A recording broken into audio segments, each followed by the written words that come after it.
धनभाऊ काय सांगाल, आपण आज अजितदादा पवारांची भेट घेतलेली आहे, काय काय काय तुमचं बोलणं झालेलं आहे?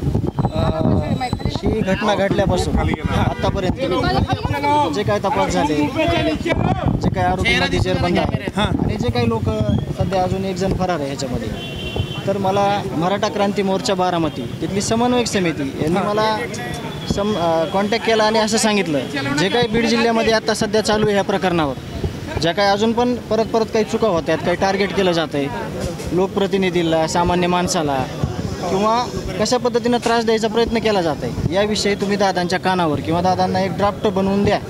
तर त्या हेतूने ज्या काही रिक्वायरमेंट आहेत, जे काही राहिलेले काम आहे, त्या संदर्भात मी अजितदादांची आत्ता भेट घेतली आणि मला थोड्याच वेळात त्यांना एक ड्राफ्ट द्यायचा सही करून, आणि तो ड्राफ्ट नंतर मी तुम्हाला सुद्धा देणार आहे की माझ्या काय मागण्या आहेत सध्या आणि सध्या इथं काय चालू आहे हे त्यांच्या कानावर घालणं माझं कर्तव्य आहे. म्हणून मी त्यांची भेट घेतलेली आहे आणि मला तो ड्राफ्ट आता तुमच्या काही मागणी त्यांच्या कानावर घातल्या का?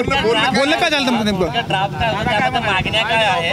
जे ड्राफ्ट आहे ते थोड्याच वेळात मी तुम्हाला देतो, परंतु तो ड्राफ्ट दादांनी सांगितलं की हे जे तुम्ही मागणी करताय, हे जे तुमचं मागणं आहे ते मी गांभीर्यपूर्वक घेऊन आणि आपल्याला ते रिझल्ट पण दिसतील, कारण का ते ड्राफ्ट तुमच्याकडे येणार आहे आणि एक एक गोष्ट झालेली तुम्हाला दिसणार आहे, मला पण दिसणार आहे आणि ती पूर्ण केल्याशिवाय आपण काय ड्राफ्ट काय नेमकं आरोपींसोबत जेलमध्ये जे काय घटना घडल्या, तिथं नवीन आरोपी आले की त्याला शिफ्ट केलं जातं आहे, जुने या खुनातले आरोपी तिथंच ठेवले जातात, तर त्या आरोपींच्या शिफ्टिंग संदर्भातली एक पहिली मागणी आहे. तशाच काही प्रकारच्या मागण्या आहेत, काही माहिती आहे, तर तो ड्राफ्ट मी तुमच्याकडे देणार आहे. एक 10 मिनिट.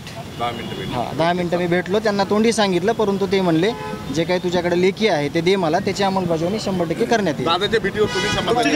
त्याच्यावर कारवाई झाल्यावर समाधानी होईल. ओके.